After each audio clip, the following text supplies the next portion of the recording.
Isyo. Serbisyo publiko. Aksyon Radio! Sa Bacolod, Aksyon Radio. Aksyon Radio! Aksyon Radio Philippine Standard Time, alas 8:06.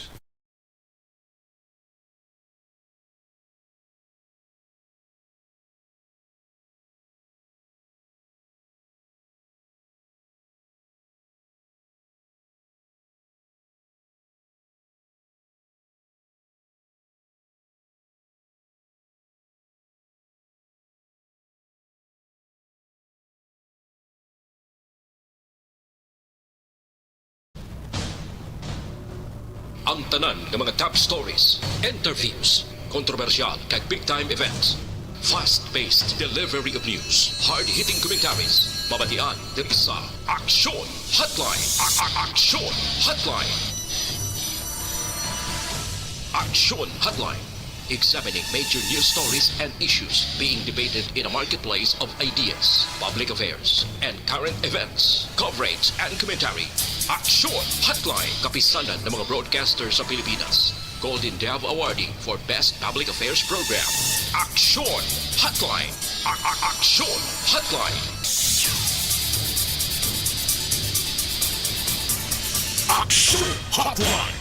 Sa liwat may nga naman sa aton nga mga kaaksyon, welcome na diri sa inyo palatuntunan Aksyon Hotline. Karon iyang adlaw kada siglasan simpo naton. Yari na kita sa Miyerkules nga presentation petsa 3 na sa bulan sang Marso tuig 2021.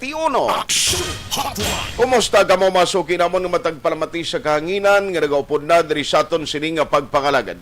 Mga nagamonitor via on air sa ilang mga transistor radio ara sa ilang mga puruyan o kung nagamonitor man paagi sa ilang salakyan din kaman nga bahin diri sa Western Visayas. Kutob malabutan sa aton sining nga broadcast, good morning. Aksyon Hotline! Mga naga-travel subong halong gid sa pagbiyahe ninyo kag sa mga iloy sampuluyan nga nangin masako aga pa bisan way klase inang face to face nga klaseng DepEd pero ti aga pa nagadigamo sinanay sa puluyan samtang ang mga amay nga may trabaho aga pa naglukso agod mangita sang money. Aksyon Hotline! Aksyon at Tayhopon checking in diri sa Miyerkules naton nga pagpangalagad lang ko'y na ginaabi-abi naton. Mga kaaksyon tang nga nagamonitor karon nga aga via Facebook Live. Kag subong man YouTube, inasa online nga pagpangalagad sa Aksyon Radio Bacolod din kaman nga bahin sang kalibutan. Ang importante mayara ka lang sang available nga internet connection. Sigurado kagid nga magamonitor ka diri sa aton nga pagpangalagad. No? Ang inyo lang himuon sa luyag magpartisipar kadto ka dira sa comment section, makita mo dira ang available nga chat room, no? Sa comment section pwede ka mo dira makapadalagid sang inyo sini nga mga mensahe, mga reaksyon ninyo gina-welcome taman karon nga aga. Feel free sa pagpadala para at least may balawan taman ang inyo sining nga mga sentimento, opinion sa mga talakayan ta karon nga aga. Aksyon at Tayhopon sa nasiling ko na checking in tub-tub kita. Takda alas 9:15 karon nga aga. Aksyon Hotline! Ang nami pagid para damo ang magkahibalong nga may ara kita sang online nga pagpangalagad. Palihog lang, share, kag sumong man like sang tanan nga mga program sa Aksyon Radio Bacolod. No? Para at least ang mga iba naton nga magka-aksyon nga ara sa iban nga kapungsuran nga wifi idea, no, sa online nga pagpangalagad sa Aksyon Radio, pwede gid sila makamonitor sa mga balita kag informasyon nga aton pagadalon karon nga aga. Aksyon Hotline! And speaking of classes, tidamo dayon ang reaksyon no after ang Department of Education plano nga i-extend no ang school year o klase sining school year 2020-2021.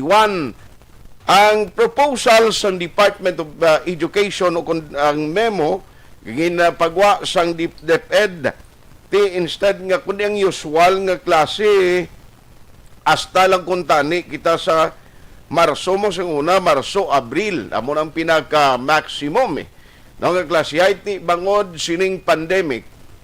Why gid masyado no ang klase ang ginhimo may ara sang blended learning or approach kag gingamit ang Department of Education in which ang resulta damo man ang kabataan actually subong sige pa ang kuan sang DepEd no ang ila sini ginahimo nga monitoring kagusto ta man ni gani may baruan silang datos kung after sining malawig ng epekto sang COVID-19 kumusta iya ang status sa magkabataan in terms of performances nila sa klase abi o kon sa output kapin pagid sa modular approach. Kabalugid ko nga ang module ni, grabe ni ang sakripisyo sang ginikanan. Sa tutuod lang, ang mga ginikanan amo ang nagabuligid sa kabataan nila kay sila ning maeksplikar sila mabulig ni sa pagtuon sang kabataan. Siling ko gani magluwas guro dapat sa kabataan nga hatagan grado after nga tapos ning klase. May mga ginikanan makuntan ni Yadon Delmar nga hatagan sang sang pagkilala. Si Aksyon Elry Dotilio sigurado first honor ni sa mga parents sa Valladolid mo. Aksyon Hotline. Damo ginikanan bisan ako galibog ulo kung kaisa sa mga actually bata ako ti kuan pa malang grade 5 pa malang na pero galibog ulo mo bla mo. Magala ka kalantaw sang module, isa ka lipat ka na. Ikaw ang pamangkuton ka bata mo, kuan ka, search ka pa. Magadto ka pa sa Google, mag-Google ka pa kung kaisa mo. Lain pagidya, kay ang module kung kaisa, ang ginapadala sa kabataan, hindi man na kompleto, gid nga, puro keynote man sa gina-print out bala nila, nga mga materials, pag abot sa imo questionnaire na lang, ti mangita ka pa kung ano ang background sila, kung ano ang basihan sinang mga questionnaire. Ay, nagadugang ang problema mo kung kaisa mo. Aksyon Hotline. Kayari, ti gusto sing DepEd, extended ini, tilang tawon ta kay kabalo ka ang sakripisyo sang ginikanan di hamak do sa module ngini. Kag amo man ang ginatun-an sang DepEd subong, nga hindi ki dapat ang paghatag sang grado blak ikadamo kabataan subong nagaka-depress damo kabataan nga ginakabalakan nga base maglain ang ila sini nga sitwasyon in kaso nga magpagwa si ma'am kag si sir sang ila sini nga grado based on the outcome sang ginaansira nila da kapin pa kun way online kundi module lang ti mera kabataan ni nga bisan maalam sila sa lower grades pag idog mo sang grado mo, kundi lain naman ang imo sinisuppose nga maestro ka maestra, ti kay why face to face. Why ka mo kakilit anay siniya? Bisan pa nga may reference sabi ang imo nga ginbuslan nga maestrada, nga ginsalo mo mga estudyante niya, manambal nga tiara, bright na siya. Pero karon ang outcome, karon or output sa iya sining ginansiran sa module, kung ang ginikanan niya, medyo limitado yung ideya kag ihibaloda, kundi daw maperdi to bisan honor student. Aksyon Hotline. Tapin pa kung ang ginikanan to yasang singuna porti kaligoy sa eskwela, pero sa sining module, kay sinanay, kay tatay ang nag-answer, pero may insakto. Siling ko gani, may tagas ning grado nga sa tutuod lang, why gidya nalungkong kay why man niya gatuon mo. Aksyon Hotline. Pero anyway, at the end of the day, ang aton malang na di na-discuss naton because ang future sang kabataan tang ginistoryahan ta, no, ang kaalam nga ila sining nga maangkon bangod sa sining pagpanghangkat o challenge sa idalom sa sining isa ka sitwasyon no diri sa pungsod Pilipinas wherein tanan kita nahalitan because of COVID-19. Aksyon Hotline. Ekonomiya, pagtuon sa kabataan, health nga mga issues, no? Ang healthcare services ng gobyerno nga nakita naton nga ti dira na ibaluan nga portigid kakulang kag kinahanglanon gid nga i-improve. Aksyon Hotline. Isa lamang ginasang istoryanta karon nga aga. Ano pagid ang Bacolod City by the way nagka-record Ang Department of Health nagpagawa kahapon may isa ka kaso, no, sang COVID-19 that was yesterday nga record for Bacolod City. Aksyon Hotline. Ano pa? Now, kundi dito sa Manila, ginsugdan na ang ginatawag nga vaccination program, ang mga opisyal mismo sa gobyerno, no, kag ang medical workers, amo ni sila ang ginhatagan sang sila gid ang ginpaidalom, no, sa sining ginatawag nga vaccination program. Now, no less than sa mga tiglikom, kag ara mga sa National IETF, and even the vaccine SAR, o vaccination SAR nga si Secretary Galvez, tinatapos na to sila. Aksyon Hotline. Now, i-check ko lang sa taga-sudad sa Bacolod because ang report na mo ni. Ang sa Western Visayas, daw 16,000 doses ang kabilugan nga mag-aabot nga Sinovac COVID-19 vaccine. Now, i-check ko lang diri sa Bacolod City kay weekend. Now, weekend, sining weekend, ginapaabot nga may ara delivery. Now, ang question naman sino ang nakasubmit na, when you talk about medical workers, kundi ang mga nag-aulubra sa hospital, may pribado man, private hospitals, mga doctors naton nga ara sa government services, amo ni silang priorities. Ang pulis kag army gahulat man gani mo para sa ila naman nga allocation. Ti gusto nato ni baloon ni kay 16,000 according sa report, ini nga vaccine iya para ni sa Western Visayas. Ti pila ang Bacolod City kag San Ogid may coordination na coming from the national. San ayan maabot diri sa aton ang vaccine? Aksyon Hotline. Anong update man sa registration kay tisigi-sigi mo until March 12? Actually, itong schedule ginatag sa aton ni Dr. Chris Rungon nga ang Bacolod City matapos ang ila education or information and education drive campaign training pa lang niya sa mga mabulig sa barangay sa hatag information, pag-convince sa tao, pagpahangop sa tao, ano ka importante ang ginatawag nga vaccination program. Aksyon Hotline. Pero i-check ko lang na ano ang latest sini nga coordination may arat na blang nga napalabot sa EOC.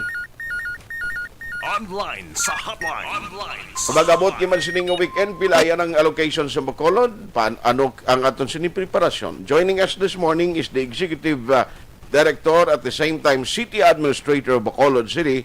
We have City Ad M. Ang on the line. Ma'am, how are you? Good morning. Morning, may aga, Action Art.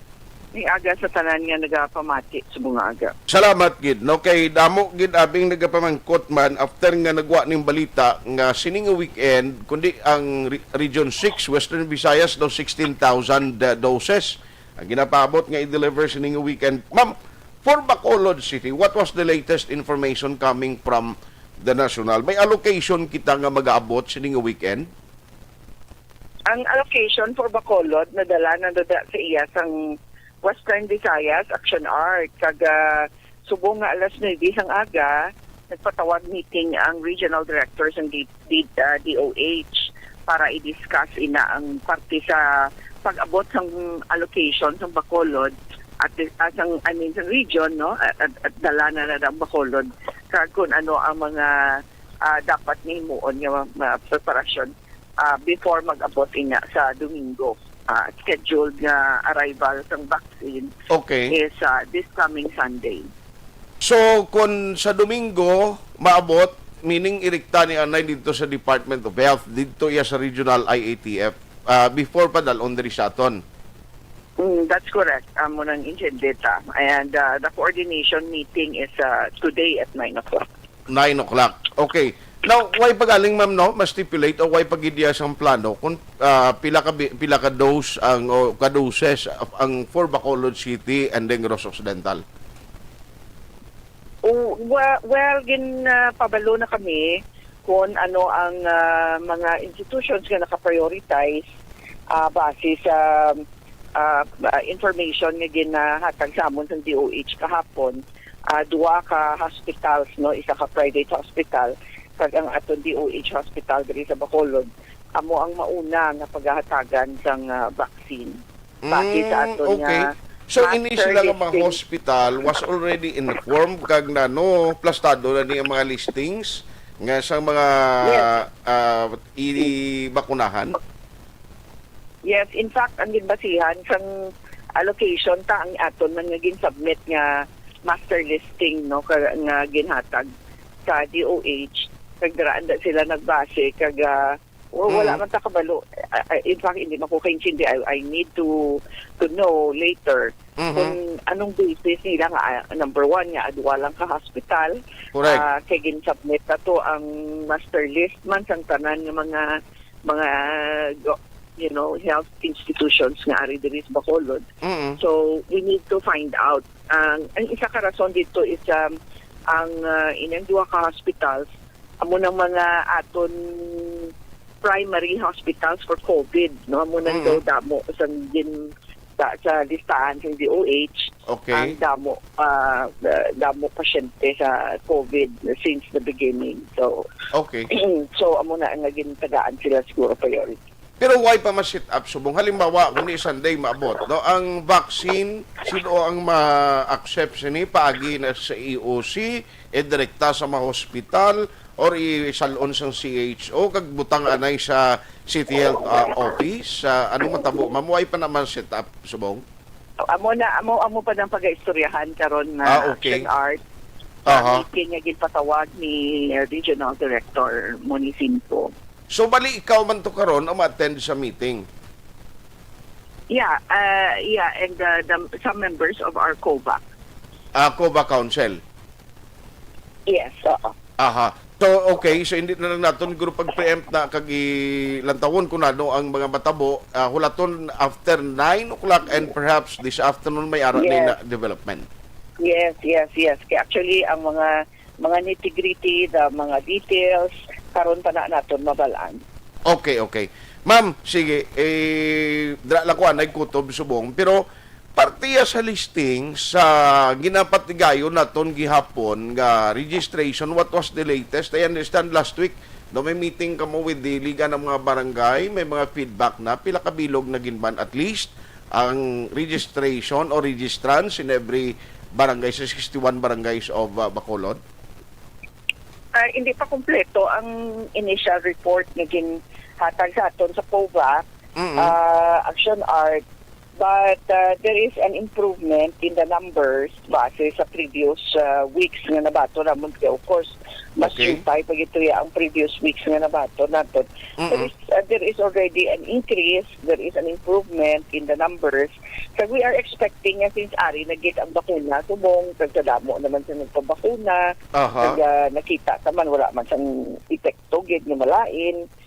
In fact, amo na ni ang sugod nga makagiho na kita sa medyo hindi masyado pagudlay gid, no? And especially kung mas damo naging sa ato ng mabakunahan kag ma-reach na naton ang herd immunity, base makamat-amat na kita balik sa aton nga pagpangabuhi like before. So naga-increase na gid man, no, nag-improvement gid man ang aton numbers sang mga registrations. Kag isa pa, Action Art kagin nag-amat-amat naman balik ang mga nag-register ng mga sektor, no, mga sectors, mga institutions, naton, for example, ang mga DepEd, ang mga dlagpo ng mga sektor. So we are expecting na mag-increase pagid ang number.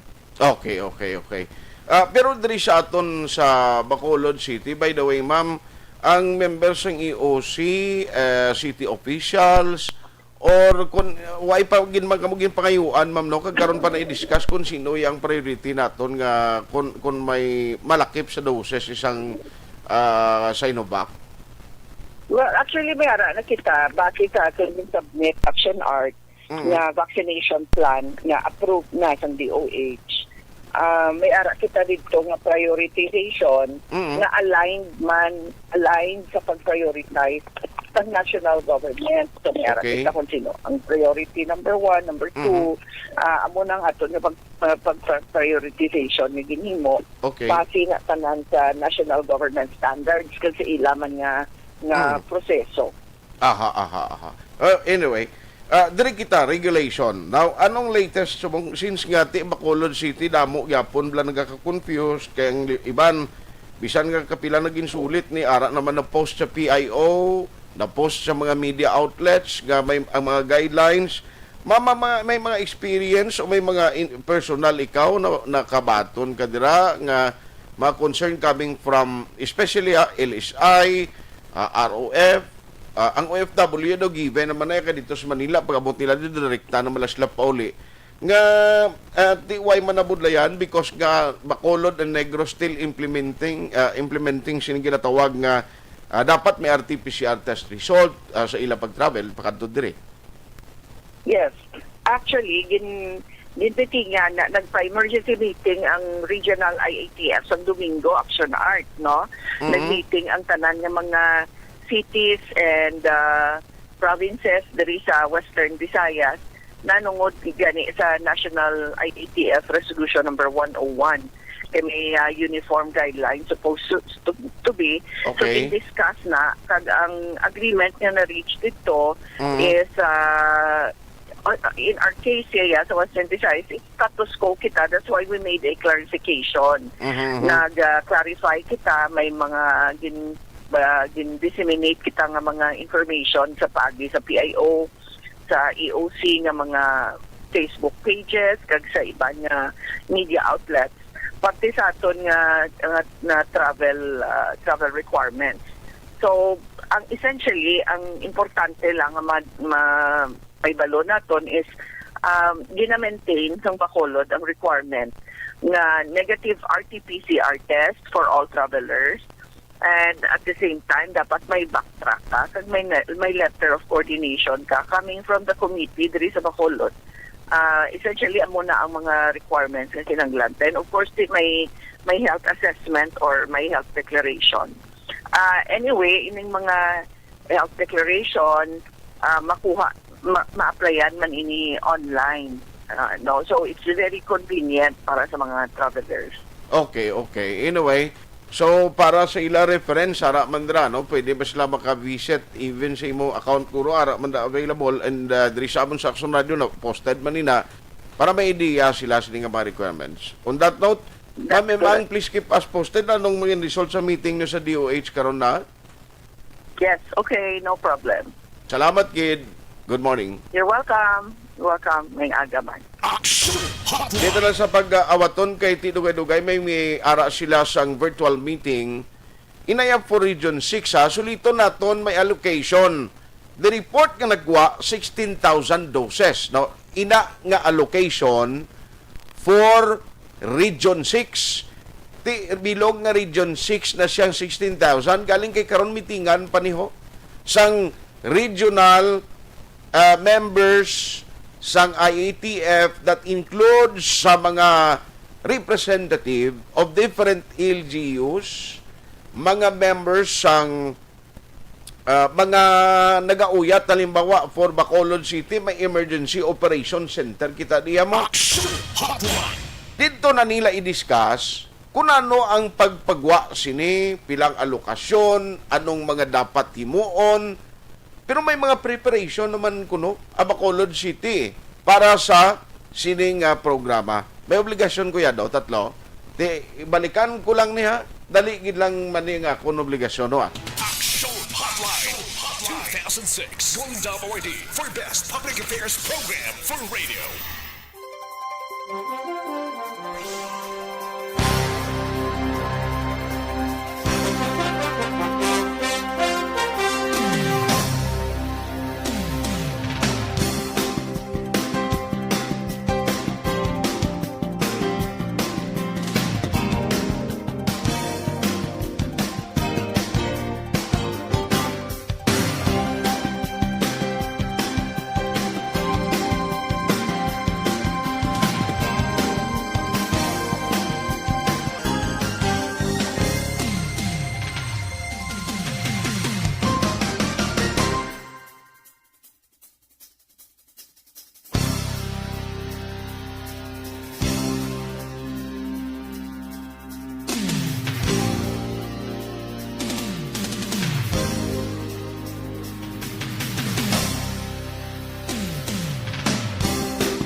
muna tayo.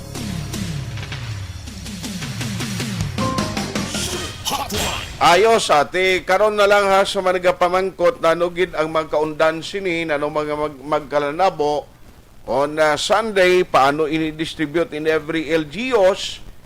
Karon kay balikan ta na no sa gabi ang city administrator kag executive director sang EOC, no, or either sa sino man mga members ng COVAC Council nga magka-attend so that ma-update naton ang publiko. Aksyon Hotline. Kaya pamangkot, diri ka mo kumbinsido na, no, nga magpa-vaccine. Apisar nga nagpabakuna na itong mga opisyalis na ton sa national ho. Nagpakita pa on Philippine television, even in social media, na nga mga official Facebook page sang mga government offices. Tida no, nakapalista na kamuda. Aksyon Hotline. Alas 8:33, Aksyon Radio Philippine Standard Time. Karon ko lang na, no, i-detalye dugang ang sa gabi siguro, no, kay para at least after sang meeting, karon kuha kita some progress gikan iya sa EOC diri sa Bacolod City. Aksyon Hotline.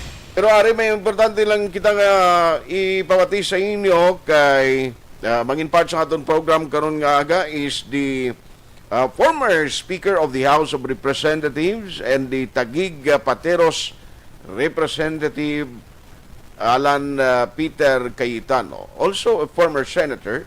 Kag ti baluon naton diri kay baluka ari siya liwat sa aton nga linya upon na sa DZRH sa pila ka mga importante man nga mga informasyon. Good morning! Magandang umaga po sa inyong lahat, mga nakikinig at nanonood po dito sa DZRH. Kumusta po kayo? Today and this morning, I'm with Senator Alan Peter Cayetano. At ngayon po ay meron tayong napakahalaga at kapakipakinabang na mga batas na atin pong pag-uusapan na mismong ang ating senador po ang may akda at siya mismo ang gumagalaw dito para po mapakinabangan ng ating mga kababayan. Ako po si Henry Uri at nasa linya ko na po, of course, si Senator Alan Peter Cayetano. Senator, good morning! Magandang umaga, Henry, Angelo, sa lahat ng ating kababayan sa Luzon, Visayas, Mindanao at sa mga OFW na nakatutok sa inyong programa at himpilan. Magandang araw sa inyo. Magandang araw po. Salamat naman na maski kayo masyadong busy, may panahon kayong makipag-ugnayan sa ating mga kababayan. Kasi kami ho kanya napatawag din sa inyo to discuss this House Bill 8597 kasi napag-alaman namin na talagang ito ay inakda ninyo para doon sa pamilyang Pilipino na kailangang maayudahan, kung di ako nagkakamali, 10,000 per family, Senator, ang plano nitong House Bill na ito. Can you discuss this further, please? Opo, alam naman natin, Henry, no? At monitor nyo naman yan on the ground at sa mga tumatawag. Nahirap na hirap ang ating mga kababayan. Sila man ay walang trabaho una at kumikita sa underground economy o sila man ay may trabaho at nawalan ng trabaho at yung iba nakabal, yung iba part-time na lang, yung ibang negosyo nagsara na, bukas pero mahina kita. Pero kung titignan po kasi natin yung ibang part ng mundo, lalo yung mga kapitbahay natin, ang Pilipinas po 10 billion na ang nabigay na stimulus o ayuda, samantalang pong doble sa Vietnam na 20 billion, triple po sa Indonesia na 30 billion, quadruple po sa Singapore na 40 billion, ang Malaysia na mas maliit po sa atin ay nakaka 60 billion na at ang Thailand ay 75 billion. So nagawa na natin to sa Bayanihan 1, 2 gigs ng 5,000, alam na ng LGUs at saka ng DSWD paanong gawin to. So tingin po namin nararapat ngayon na yung 10K or 10K per family, 10,000 or 1 family member ay tamang-tama po dahil sa delay ng pag-roll out ng vaccination, tamang-tama na ipamigay para po may pera sa bulsa ng ating mga kababayan at ito'y lubusan makakatulong sa ating ekonomiya at sa mga negosyo. Pero Senator, ano po ito? Magiging monthly po ba ito sa ilalim ng batas na ito o panukalang batas na ito? Monthly ba ito ibibigay o one-time benefit? Well, one time, Henry, habang inaayos yung economic recovery plan natin, lahat ng ating mga kapitbahay at pati po ang mga modern countries around the world ay may mga programa na at ang budget nila ay COVID budget, no? Doon sa mga nanonood ng CNN, BBC, for example, nakikita nyo yung debate, yung cheque na padadalan sa bawat Amerikano, and then yung stimulus sa mga negosyo, and paano bumalik sa normal, no, ang kita ng ating kababayan. So sa atin po kasi nahuli tayo eh. So sinasabi nga 70% mababakunahan by the end of the year pa. Ilan mga ekonomiya ang sinabing full trust na ngayon, and by the end of the year most of our neighbors. So itong 10,000 ay kumbaga pantulay lang ito, pantawid, no? Pero kasama nito dapat ay pag-usapan na natin yung turismo, yung agrikultura, yung manufacturing, at yung knowledge o digital economy, no? Para muling sumigla yung ekonomiya. Pero sa ngayon, middle class man or CDE ay hirap na hirap at kailangan talaga ng immediate na ayuda. So, sino ang target na priority sector or family nito? At saka, papaano nila maa-avail ito, Senator Alan? Para mapadali po, katulad po nung sa Bayanihan 1, DSWD at saka LGU, total natutunan na rin naman nila yung mga tama at maling gagawin. Gusto po sana natin lahat ng pamilyang Pilipino, no? Lahat ng nangangailangan. Ngayon, kung magkakaroon ng hearing, kasi sa Bayanihan 1, Henry, nakita nyo naman, magdamag kami dyan, hindi kami umuwi. Tinapos namin. Samantalang ngayon po, February 1, final na namin yan. Hanggang ngayon, may isang hearing, wala. So, kapag kayan po inapasa, pwede po magkaroon ng prioritization, poorest of the poor, at syempre po yung dati ng may trabaho na nawalan ng trabaho o yung dating may trabaho katulad po ng tricycle at jeepney driver na lumiit ang kita. So, pantawid talaga to, Henry, habang niro-roll out yung vaccination. So, mga kailan po kaya ito maa-avail ang ating mga kababayan at marahil ang question dyan, do we have funds for this? Definitely, we have funds for that at confident po ako pag nakita ng Pangulo na magandang proposal to at saan kukunin ang pera, in one way or the other, i-approve to. Baka hati muna. Ang problema nga, hindi nag-hearing. So, walang napupuntahan yung debate kasi sinasabi lang nung kabilang side, walang pera. Pero actually, ayaw pa mag-hearing. So, kami nakikiusap nung panahon po namin, nung ako'y speaker, super bilis po ang ginawa natin at lahat po ay pinakinggan natin. Kaya nga, Henry, no-offer namin po sa liderato ng House ngayon. Sila na ang kumuha ng bill na to, pangalan na nila ilalagay. Kasi hindi man importante ang credit sa ngayon. Ang importante, magkaroon ng pera sa bulsa ng ating tao dahil hirap na ang ating mga kababayan. Alright, that's a good House bill. Ano ho? At sana, kahimanawari sa lalong madaling panahon ay mapagtibay ito. Isa pa, Senator, yung tungkol sa Republic Act 11524. Ito yung para sa coconut farmers and industry sector. Ano ho? Paki-discuss nyo nga din sa amin ito. Ano ba ito? At bakit po ninyo rin ito itinutulak? Henry, naalala mo nung nasa Quezon kami ng then Mayor Duterte pa. Yes. Nangangampanya pa kami. I was there. Sa Katanawan, Quezon yun. Yes. Magkakasama diba, tayo. naalala ko. Nandun nga. At diba, narinig mo naman ang sinabi ng coconut farmers na sabi sa kanya, Mayor, magsasampung taon na. In fact, hindi namin napapakinabagan yung Coco Levy Fund. May pinirmahan pa kayong covenant doon ng Pangulo eh. Naalala ko yan. Nagpirmahan tayo ng covenant, nakatago sa akin yon.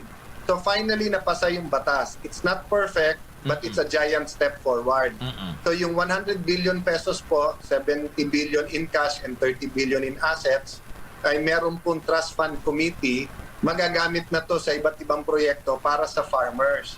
Pero kulang din to kasi kailangan suportahan din to ng ibang ahensya ng gobyerno. Kasi Henry, ang pinakamahirap sa ating magsasaka, mahirap na nga yung magsasaka, ang pinakamahirap pa sa kanila ay coconut farmers. Correct. So hindi po natin minemenos, na hirap po mga nagtatanim ng palay ngayon sa ano po, baksak ang presyo ng palay.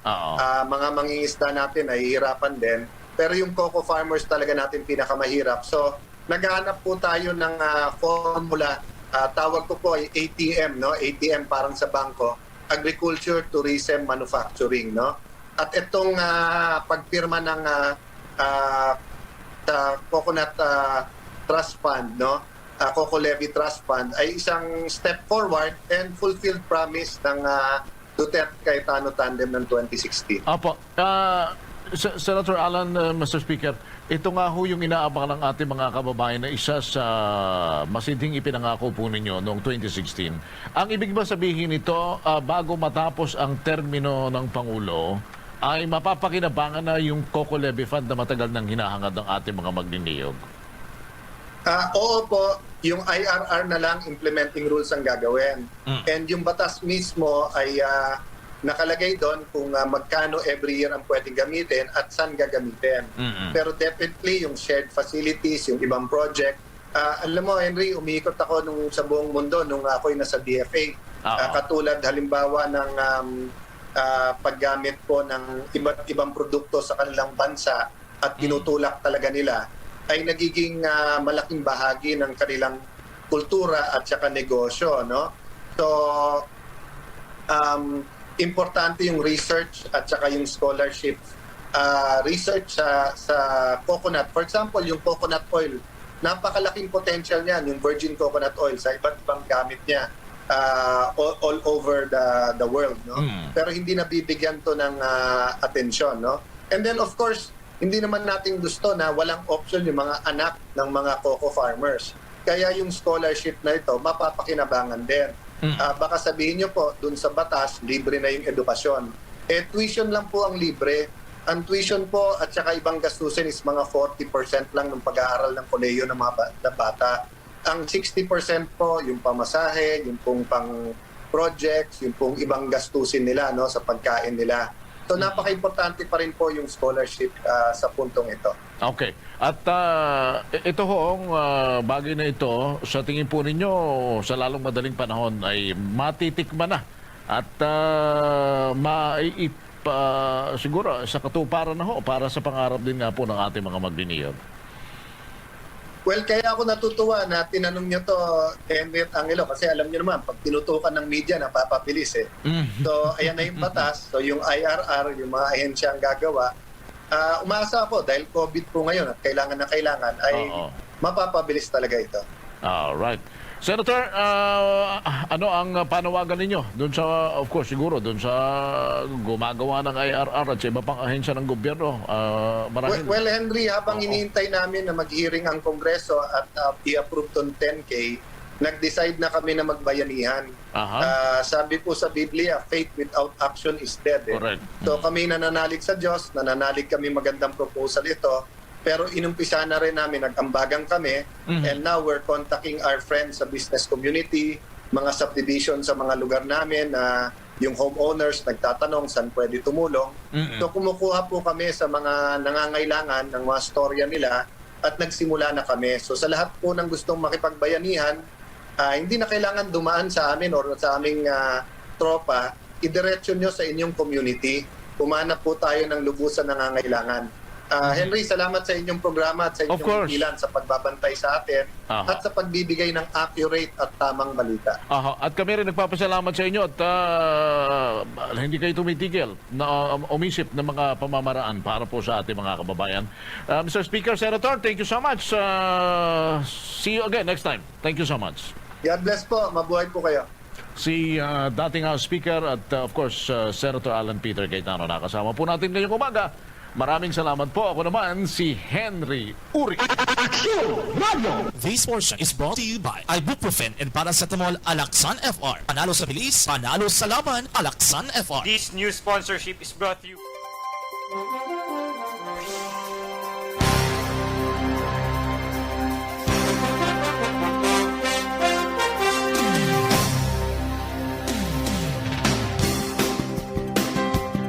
Bakit kailangang magpabakuna? Bakit nga ba vaccination? Ang pandemyang ito ay kumuha ng maraming buhay at patuloy pa nitong nilalagay sa peligro ang buhay ng nakakarami. Pinahina din nito ang ating ekonomiya at maraming Pilipino ang nawalan ng trabaho dahil dito. Sa pagkatuklas ng bakuna laban sa COVID-19, nagkaroon tayo ng oportunidad na malabanan ang pandemyang ito. Sa tulong ng mga bakuna, ay may iwasan natin ang sintomas ng impeksyon at posibleng maiwasan din ang malalang impeksyon at matigilan ang pagkalat nito.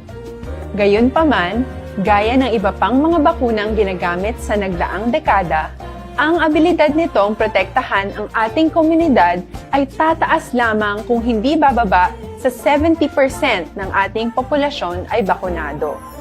Halimbawa, kung ang iyong barangay ay mayroong 100,000 katao, hindi dapat bumaba sa 70,000 ang dapat mabakunahan upang matiyak na proteksyon ang buong komunidad.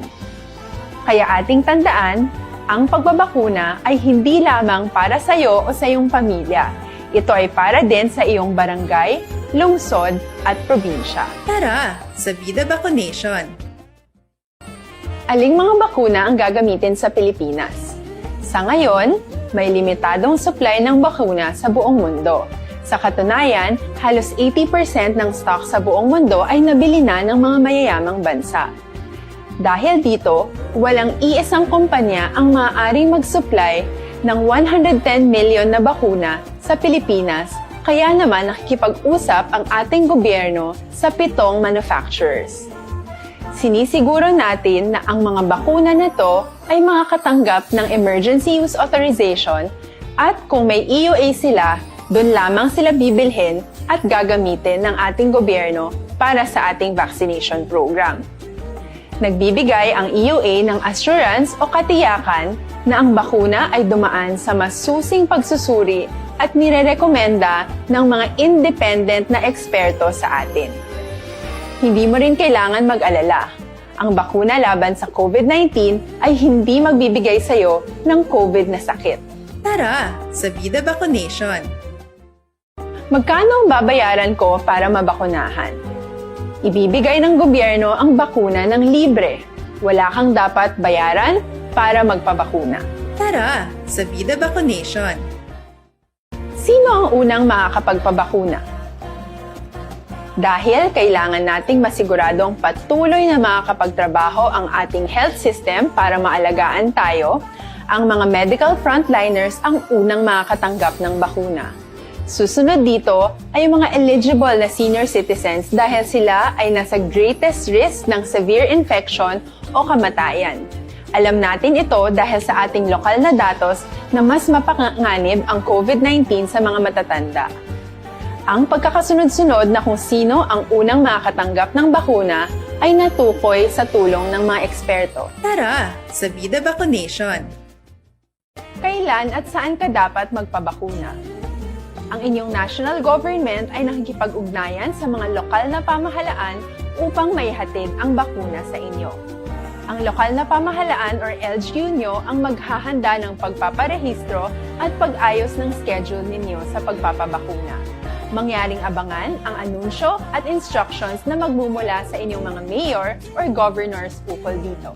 Tara, sa Vida Vaccination! Ano ang kailangan mo bago magpabakuna? Habang hinihintay natin ang pagdating ng mga bakuna, kumuha lamang ng impormasyon sa mga mapagkakatiwalaang sources. Magtanong lamang sa mga licensed medical professionals ukol sa wastong pagbabakuna para sa COVID-19. Matuto rin tayong mag-verify ng ating mga nababasa o naririnig. Tanging tamang impormasyon lamang ang makakapaggabay sa ating desisyon na magpabakuna. Ang inyong health history ay mahalaga din sa pagtukoy kung dapat ka bang bakunahan o hindi, kung anong bakuna o angkop sa iyo. Kaya naman, importanteng seryosohin natin ang health screening na ito. Magpakita sa araw ng inyong screening at ideklara ang inyong complete health history, gaya ng allergies o mga risk factors o mga sakit noon. Masusuri ka lamang ng tama ng isang health professional kung ibibigay mo ang mga hinihiling na impormasyon. Kung hindi ka naman sumailalim sa screening, hindi ka maaaring i-book o i-schedule para sa pagpapabakuna. Tara, sa Vida Vaccination! Ano ang kailangang gawin sa araw ng pagbabakuna? Pumunta kayo sa vaccination site kung saan ka nakalista. Huwag kalimutan magsuot ng face mask at face shield. Bago ka turukan ng bakuna, kailangan mong pumirma ng isang informed consent. Sa pagpirma ng dokumentong ito, ay pinapatunayan mo na voluntaryo kang magpapabakuna at alam mo ang mga benepisyo at posibleng side effects nito. Huwag ding kalimutan ang mga minimum public health standards habang nasa vaccination site. Katulad lamang nagpag-maintain ng 1 metrong layo sa iba at pagsasanitize ng inyong kamay habang naghihintay. Pagkatapos mong mabakunahan, ay makakatanggap ka ng isang vaccination card at malilista dito kung kailan ka nabakunahan at kung kailan ang iyong susunod na appointment. Mananatili ka muna sa vaccination site ng 1 oras upang obserbahan ka sa mga di pangkaraniwang na sintomas o adverse events. At dahil importante sa amin ang inyong kaligtasan, ay patuloy kang babantayan sa susunod na 1 taon or 12 months. Tara sa Vida Vaccination. Ano ang dapat gawin pagkatapos magpabakuna? Maaari kang makaranas ng side effects tulad ng sa trangkaso, pero mawawala naman ito dapat pagkatapos ng ilang araw. Huwag mag-alala, senyales to na bumubuo ng proteksyon laban sa sakit ang katawan mo. Karamihan nakakaranas ng lagnat o sakit at normal ito. Kontakin ang iyong healthcare provider kung ang pamumula o pagiging sensitibo ng lugar kung saan ka tinurukan ay lumala pagkatapos ng 24 na oras. At kung nag-aalala ka pa sa iyong mga sintomas o kung hindi sila nawawala pagkatapos ng ilang araw. Importanteng may ulat mo ang mga ito sa health authorities para maaral ng mga eksperto kung konektado nga ba ang mga sintomas mo sa bakuna o hindi. Ayaw naming mag-alala ang publiko ng hindi kinakailangan. Sa mga bakuna na meron tayo ngayon, ay kinakailangan ang 2 turok ng bakuna upang mabigyan ka ng inaasam na proteksyon.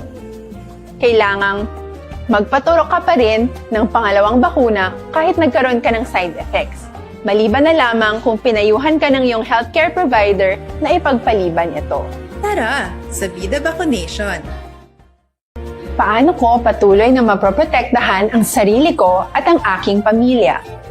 Gaya ng ibang pagbabakuna, nangailangan pa rin ng oras para sa iyong katawan na bumuo ng proteksyon sa COVID-19.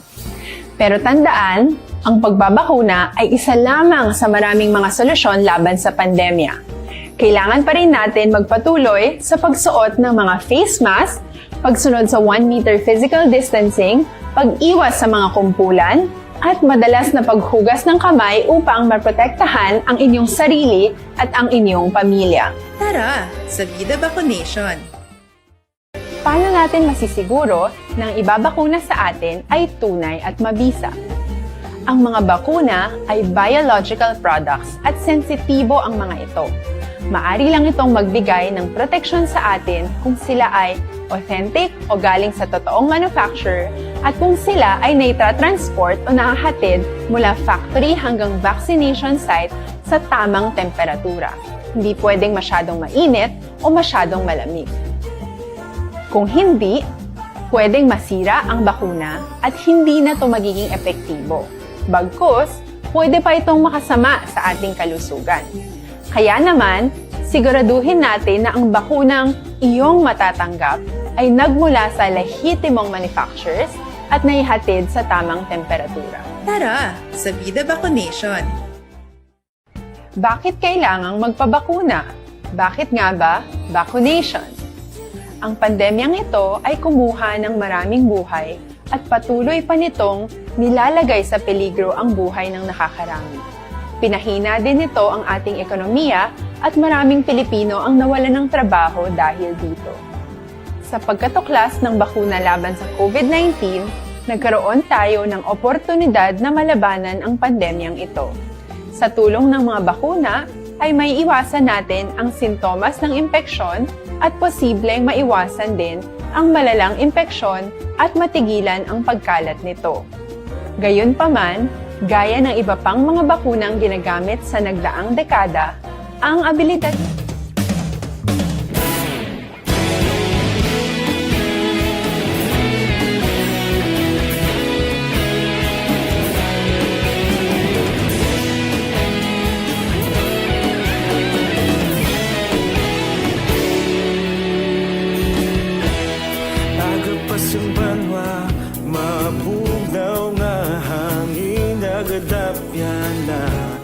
ikaw na ang ginapamati, ang amon ginasandigan.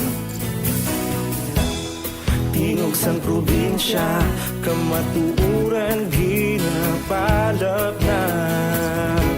Minsay nga may dala, paglaom kag kasanag. Tinuig na nagligan, ikaw gihapon ang ako nga istasyon. Sa pagdudlak sang adlaw, sa pagtuhaw sang biton, mga balita may dala inspirasyon. Aksyon radyo, bakolod man sa gihapon. Padayon Aksyon radyo, bakolod saludo sa imo. Padayon Aksyon radyo, salamat isa pagserbisyo. Patas kag balanse, patuod na mensahe, wala sang hinagang pilihan. Padayon Aksyon radyo.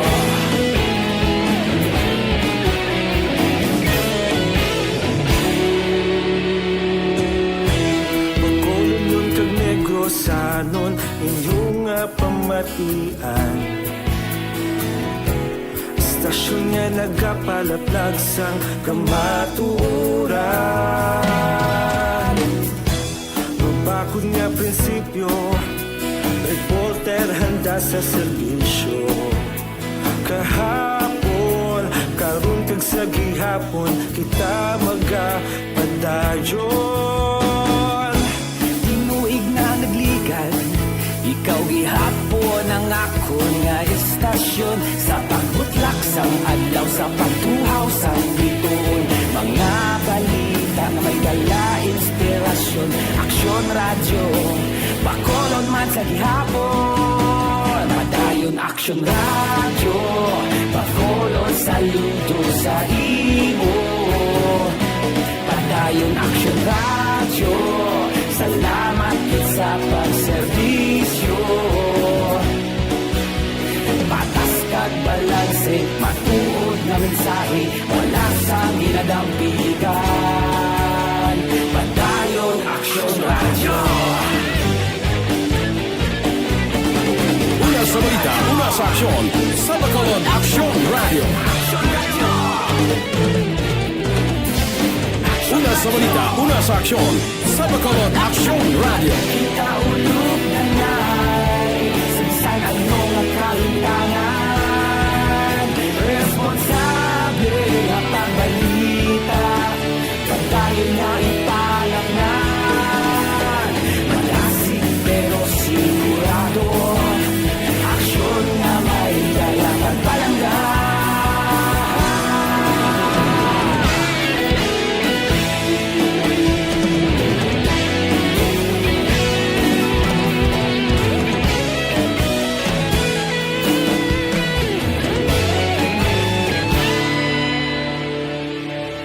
Padayon Aksyon radyo, bakolod saludo sa imo. Padayon Aksyon radyo, salamat gid sa pagserbisyo. Padayon Aksyon radyo, bakolod saludo sa imo. Padayon Aksyon radyo, salamat gid sa pagserbisyo. Patas kag balanse, matuod na mensahe, wala sang ginadampigan. Padayon Aksyon radyo.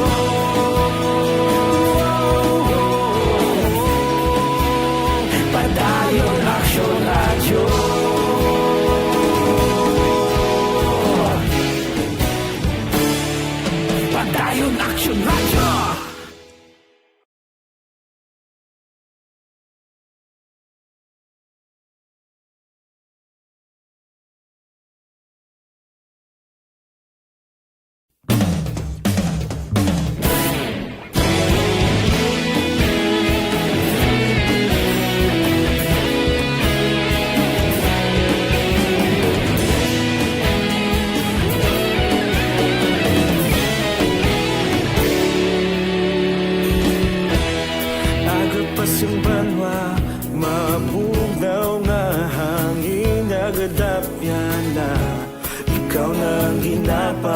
Di alamon ginasandigan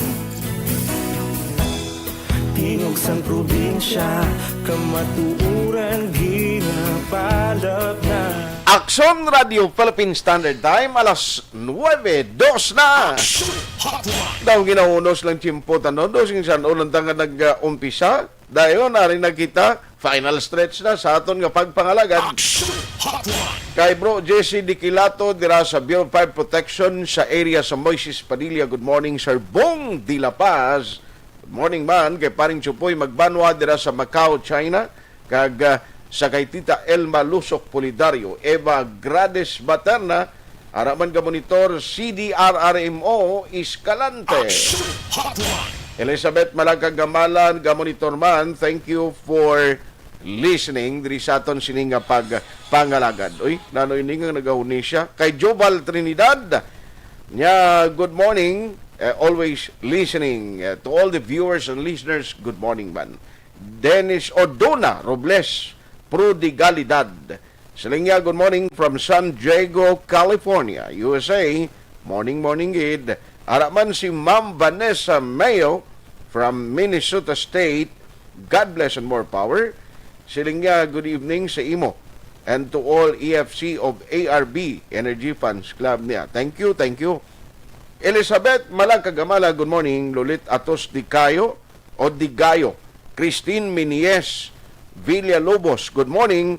Man sa Energy Funds Club, monitor lang kami, Barangay Pandanon, DSB, tamiyo lang, Family Minies, Villalobos, Erim, Kagkunlo. Sinong Robert o Roberto Hirapusco Caraballo. Morning diranong. Monitor kami sa Hutuda, Handuman, Bacolod, Aslang ko, kay Balukang ang Red Cross. May pagawaton ng consultative meeting karon 6 p.m. Well, bag-o lang gid kay ti bag-o mo ginsend ini. I-check ko lang na karon kay actually nami maning initiative kay kundi portiso mga aksidente damo i-actually ka kalamatay sa aksidente mo. Alin sa motor, sa mga salakyan. Di may initiative ang Red Cross gaba meeting sila and then matrain sa mga responder agad nga in case may mga emergencies or accident ka magluntad, may mag-respond. Robert Roma, Felinora Oliveros, niya monitor, Barangay Robles, La Castillana. Alex Montesa, Sir, good morning. Martin Aliling Araman, sa Imos, Cavite siya. Robert Roma, si Antonio Ruby Jr. from Rumirang. Humalumina, good morning. Virgo September, salamat for sharing our program. Angela Liarte, kayon dato sa Barangay Tutong, Filisa. Alex Montesa, salamat gida. Araman, Jocelyn Libuon Dispuho, good morning gid. The future of a child rely in the palm of the hands and feet of parents. Correct. Amo na gani nga ang sunod kong nga interviewon si Sir Richard Hilangre. Milagros Hilizanga Zipida, Mary Grace Eugenio Fermin, good morning. Imbong Jocampo, Joby Monares, George Gargasiran, Alex Fuentes, Erwin D.B. Gonzales, gamonitor sa Maaw, thank you. Welma Inocencio Cabarles sa Isabela, Rimar Hicano Halyasgo, araman siya sa Castillana. Thank you for listening. Si Lito Dayap, morning. Tami alang pamilya Ramirez sa Barangay Granada, Alangilan, monitor lang ani sa program mo. Salamat gid, Jo Marie Pormentira, thank you. George Rodilin Gabanto, Welma Inocencio Cabarles. Na-monitor ko na, nabasa ko na. Otay Benedicto, Victorina Heights, sa Mansilingan. Si Eleanor Goro, araman siya watching from Hong Kong. Paring Basti Girhinoy, happy birthday ha, sa mangin ihado ko. Paring Basti, morning dira sa imo ha. Nanuto, ihado ko to kung ihada. Dali lang pareha. Baby girl, ihada gali. No, ihada ko gali. Sige, sa anak ni paring Basti Girhin dira, kay Jeremy Girhin, pare, happy birthday kay Yada ko da. Salamat kid, salamat. Kita ay kita. Ayos. Alas 9:06 na. Ari kundi ari ang plano sa DepEd, extended sa mga klase, ginikanan, parents, attention.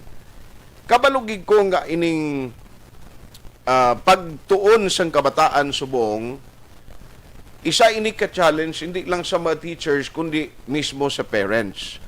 Damo ginikanan nga na sumalang kag na istorya ta nga nagaproblema because of the blended learning, especially ang modular nga pamaagi kay ti parents ning nagatudlo sa kabataan nila sa ila puloy-an. Amo na ganing reason nga ang Department of Education ginatinguan ginila nga i-evaluate no kabalo kalain niya ko ng bata ang nagaperform sa eskwelahan kag ginagraduhan siya based on his or her actual performance. Lain man nga ining mga module kag ang ginsabat nila nga mga questionnaire kay may posibilidad ng kabataan waay nagasabat sina kundi ang ginikanan. And majority sa mga examination through modular approach, parents ang nagasabat, pero may ginikanan kung kaisa nga medyo kabos man ang ila iniskwilahan, nga mabudlayan misla mismo intindi. Now, magluwas sa extension sa school year until July. Now, mga questions, subong this is a very challenging time, hindi lang sa parents, sa mga kabataan, kundi mismo sa teachers man. Kabalo ka naman nga supposedly April is the maximum no nga bulan nga dra magalabot kung kaysa mag-graduation mo. Di sini nga tuig ya July. Meaning, way panipiho kung saan naman ang school year 2021, 2022 mag-aumpisa. No, kaya hindi man na pagkatapos siya sa July, pagka-August, mabukas naman liwat klase. Dabo gani gambal ni mo kinulsol ko lang sa private kung yung paiswilang kabataan ko, tani sa public na lang, same man lang yapon. O, kami man lang yapon, matudlos kabataan namon. Tibisan ka na yung mga private school, hindi maka-afford nga mag-online niya, nga may na matudlos kabataan nila because another gasto kung magpa-set up pa sila sang internet connection. That is why ti module mangyapon mo nang ginapadala sa mga ginikanan kag kabataan. Online sa hotline. Bangod sa sining memo, ang gipapanahog sa DepEd, I don't know kung nano ang effection ay kag diri sa aton sa probinsya, bala may ara sang instruction na no mismo sa mga teachers naton. Joining us this morning is Sir Richard Hilangri of ACT and of course sa mga classroom teachers, daw siya maring tagpamuno sa Bacolod. Sir Richard, how are you? Good morning.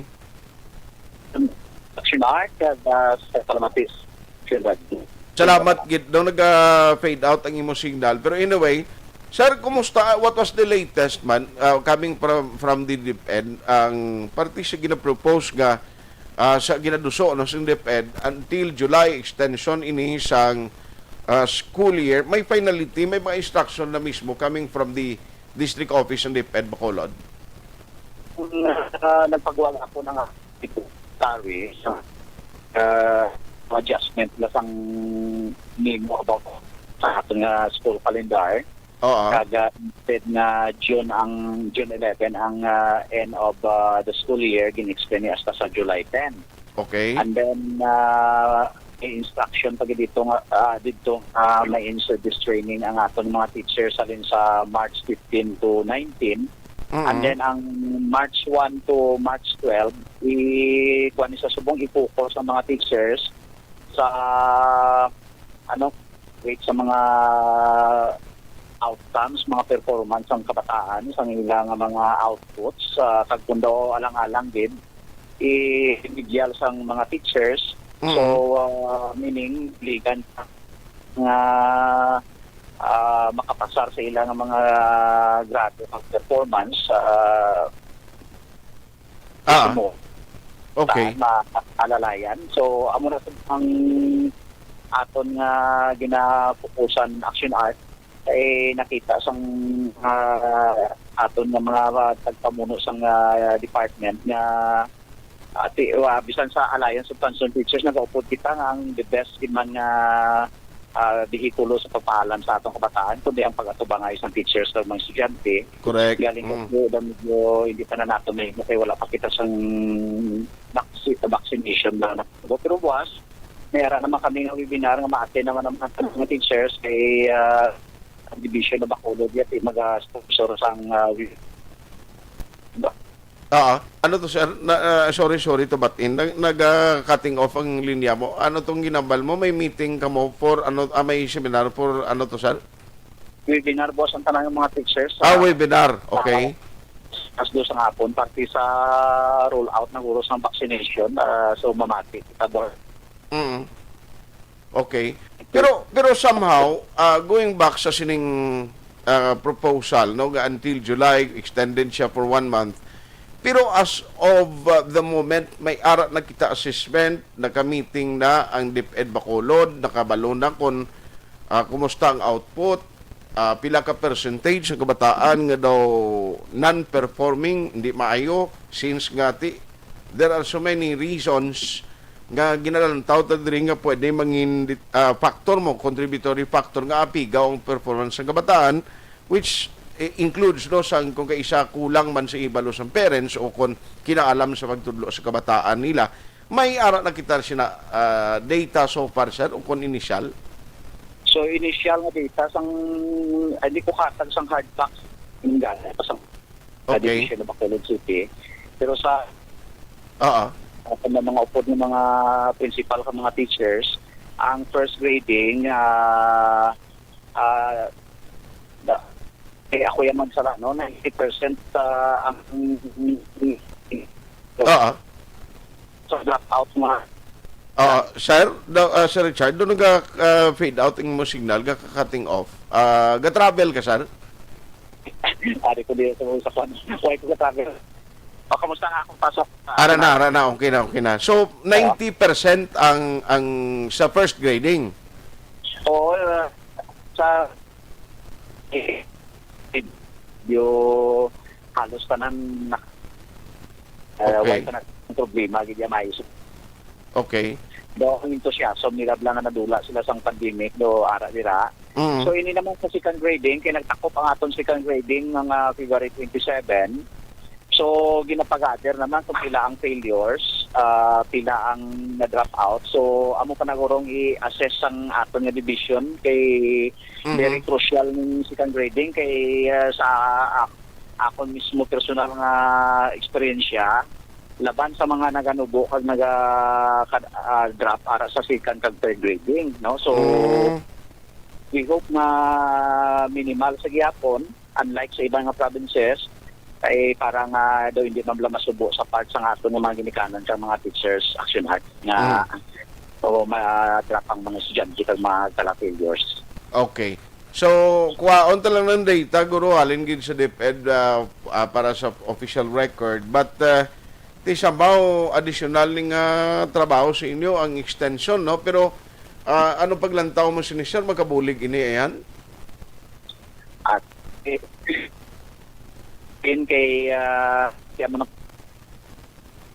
pag-extend, makahatag pag isang additional learning sa aton ng mga kabataan.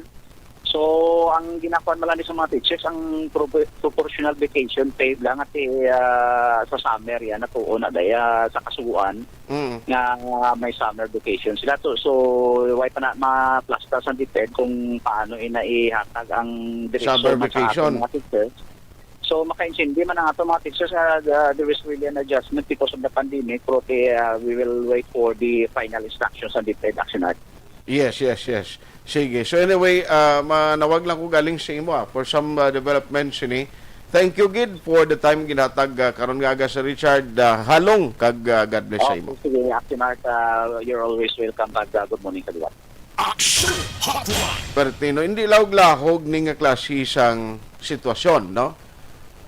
Sa nasiling ko na bangod sining pandemic, bangod sing COVID-19, can you imagine ang kabataan nagapaminsar until July paning palaligban kag tingwaan nila no nga mapasan ini tanan kay makumpleto ang school year 2021 paagi sa bag-o nga approach no sang education or system nga ginapatuman diri sa Pilipinas because of the pandemic.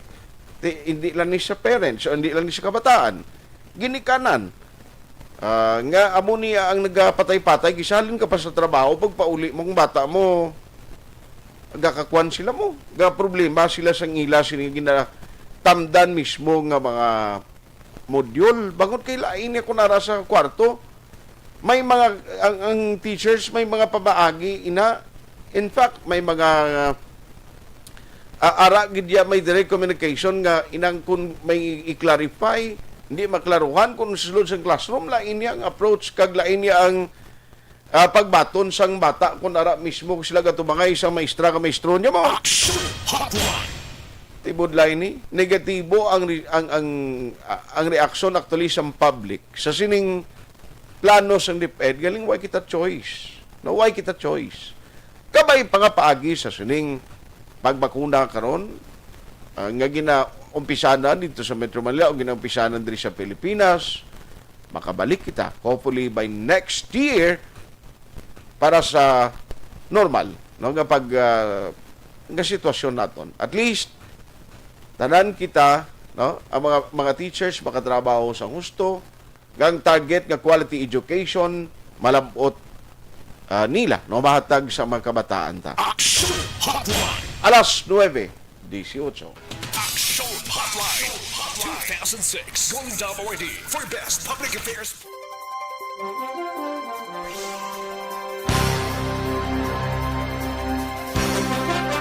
Bakit kailangang magpabakuna?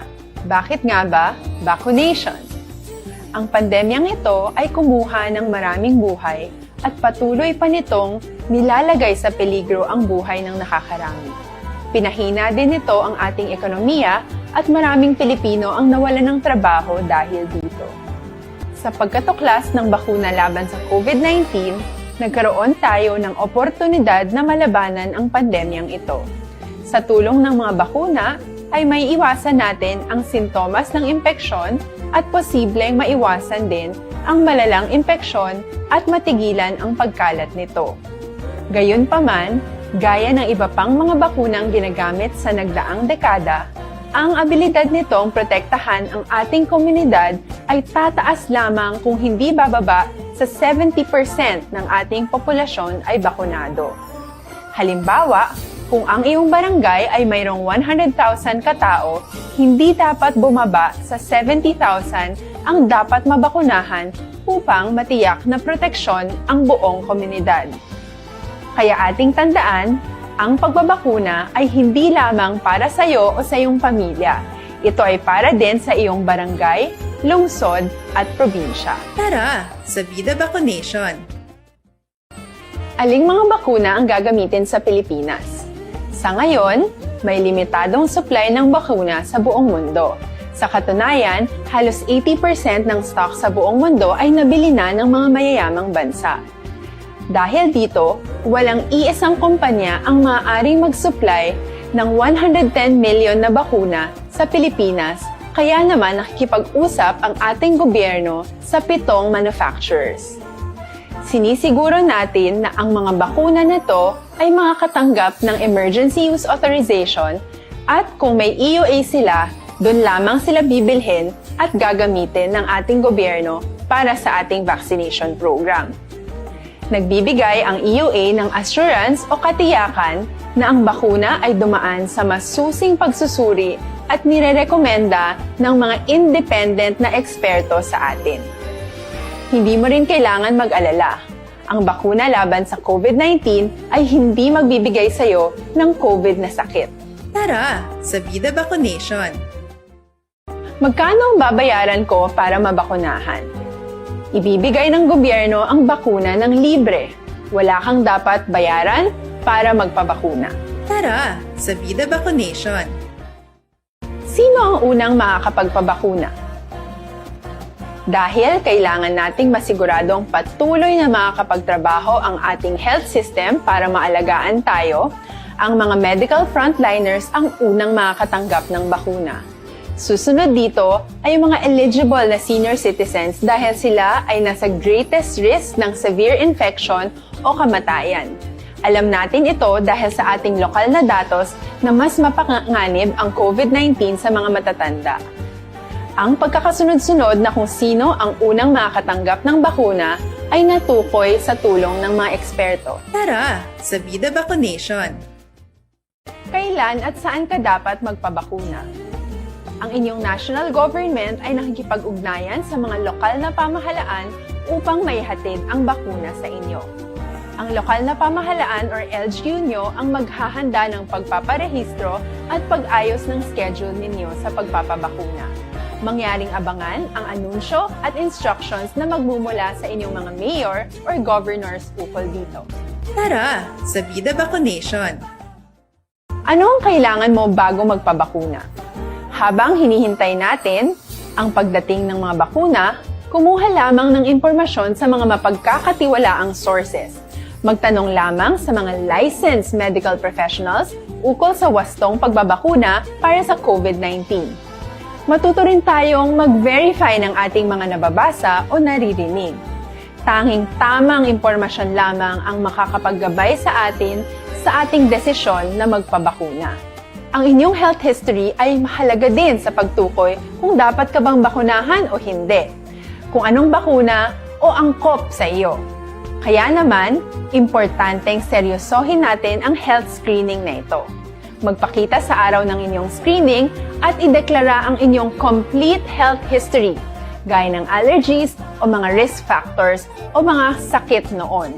Masusuri ka lamang ng tama ng isang health professional kung ibibigay mo ang mga hinihiling na impormasyon. Kung hindi ka naman sumailalim sa screening, hindi ka maaaring i-book o i-schedule para sa pagpapabakuna. Tara, sa Vida Vaccination! Ano ang kailangang gawin sa araw ng pagbabakuna? Pumunta kayo sa vaccination site kung saan ka nakalista.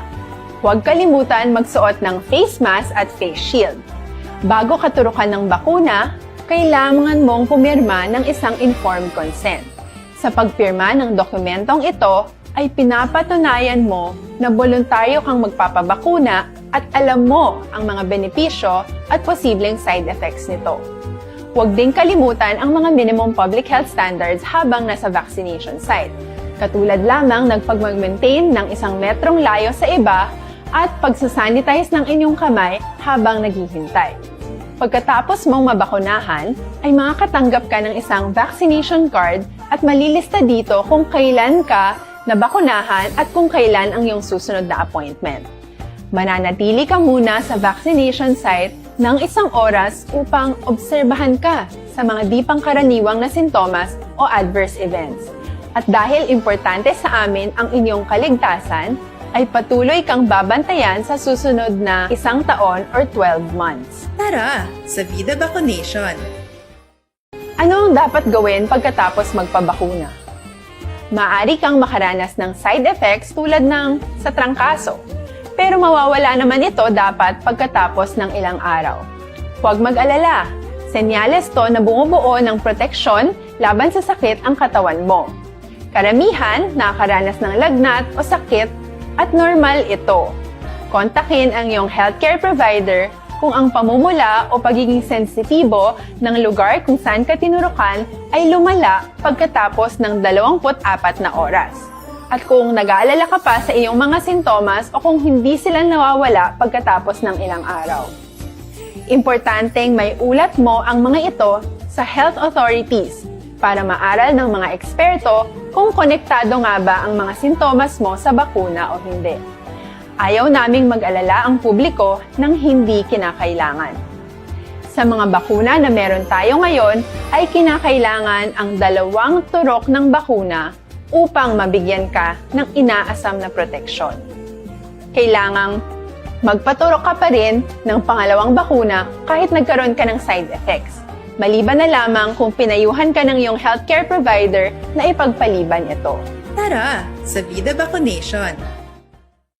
Paano ko patuloy na maproprotektahan ang sarili ko at ang aking pamilya? Gaya ng ibang pagbabakuna, nangailangan pa rin ng oras para sa iyong katawan na bumuo ng proteksyon sa COVID-19. Pero tandaan, ang pagbabakuna ay isa lamang sa maraming mga solusyon laban sa pandemya. Kailangan pa rin natin magpatuloy sa pagsuot ng mga face mask, pagsunod sa 1 meter physical distancing, pag-iwas sa mga kumpulan, at madalas na paghugas ng kamay upang maprotektahan ang inyong sarili at ang inyong pamilya. Tara, sa Vida Vaccination! Paano natin masisiguro na ang ibabakuna sa atin ay tunay at mabisa? Ang mga bakuna ay biological products at sensitibo ang mga ito. Maari lang itong magbigay ng proteksyon sa atin kung sila ay authentic o galing sa totoong manufacturer at kung sila ay naitra-transport o nahahatid mula factory hanggang vaccination site sa tamang temperatura. Hindi pwedeng masyadong mainit o masyadong malamig. Kung hindi, pwedeng masira ang bakuna at hindi na ito magiging epektibo. Bagkus, pwede pa itong makasama sa ating kalusugan. Kaya naman, siguraduhin natin na ang bakunang iyong matatanggap ay nagmula sa lehitimong manufacturers at naihatid sa tamang temperatura. Tara sa Vida Vaccination!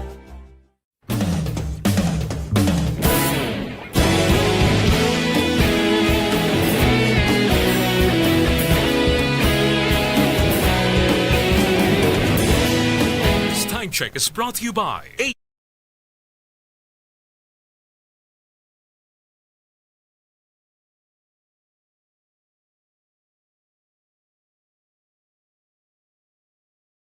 Aksyon Hotline.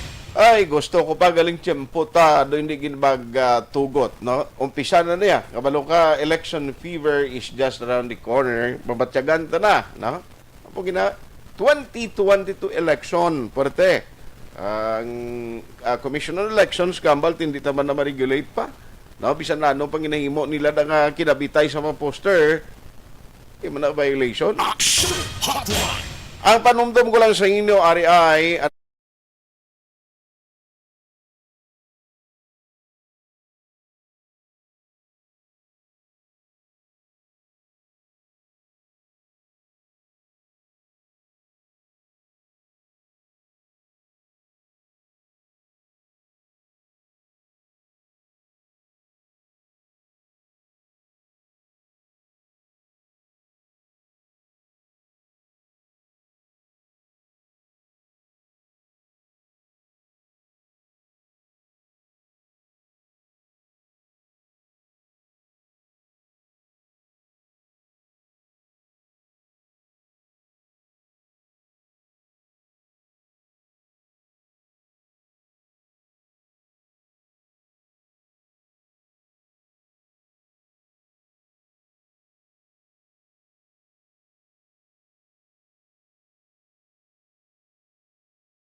Sakay John Mark Palier. Good morning, thank you for listening. Aksyon Hotline. Aksyon at Tayhopon saying thank you for joining the show. Una sa balita, una sa aksyon, sa Bacolod, Aksyon Radio. Aksyon Radio!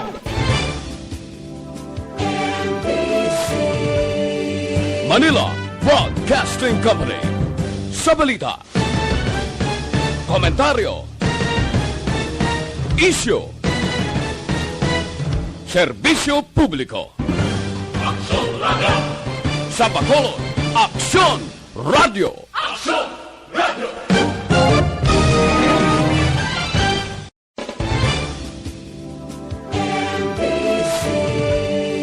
Manila Broadcasting Company. Sa balita, komentaryo, issue, serbisyo